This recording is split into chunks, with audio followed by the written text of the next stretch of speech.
Now we'd like to consider Chapter 4, Conformational Analysis.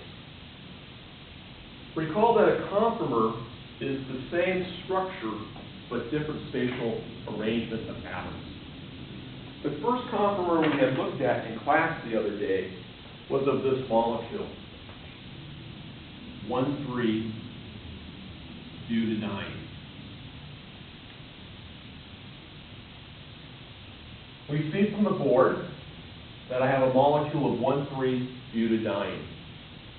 Since every carbon is sp2 hybridized, the molecule lies flat on the board.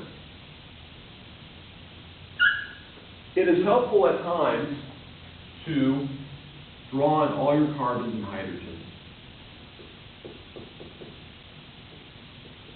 And we recognize, again, that every carbon is sp2 hybridized, and the molecule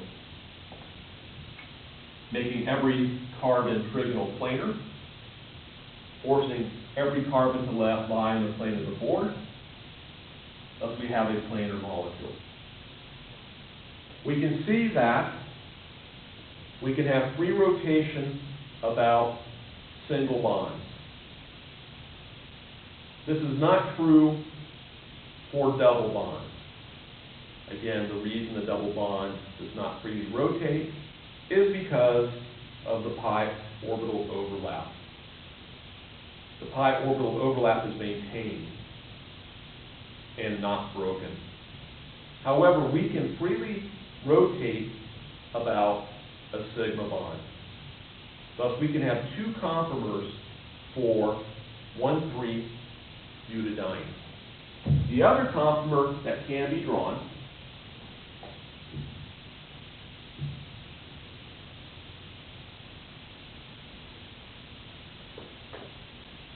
places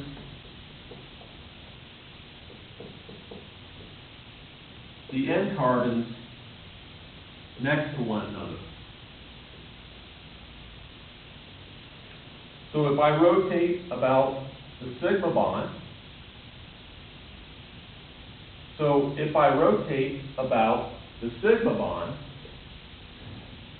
we can see that now I have this conformer. We can represent that rotation about the sigma bond by this arrow, and we produce a new conformer.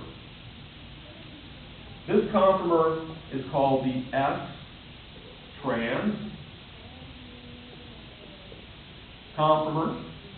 This is called the s-cis conformer. S stands for sigma bond. And we've learned that when groups are opposite each other, it's related to as being trans, and when atoms are next to each other on the same side, it's recognized as cis. And we had used those terms for double bonds. Recall that when my thumbs are on the same side cis, lots of misping, this is a geometric isomer. And when the thumbs are opposite in the trans molecule, we have trans. And we also learned in geometric isomerism, we cannot break the pi bond and freely rotate. However, in this case, we have something called the S-trans conformer. That's specific to 1,3-butadiene, where the S stands for sigma. The two double bonds opposite one another are a trans conformation. We can have the cis conformer because we can freely rotate about the sigma bond, and we produce the s-cis conformer. In terms of thermodynamic stability, we recognize that the trans conformer is more stable. And we can draw equilibrium arrows in the following way. We recognize the S-trans conformer is more stable than the S-cis conformer because these N groups here by Vesper theory, like to repel one another, in that we have a concept called sterics, along with the word repulsion. So sterics and steric repulsion is the following. Vesper theory says that these atoms want to get as far away from each other as possible. Because sigma bonds can freely rotate, these atoms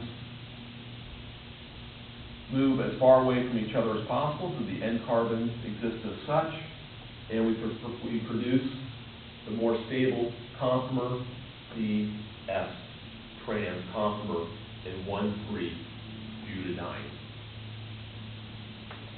Later next semester, we can look at the energies involved for this conformer. And one might guess that since the left side of this equilibrium is preferred, delta G we recognize as a numerical value that is positive. In fact, we'll discover that the value is a positive 2.3 kcals per mole.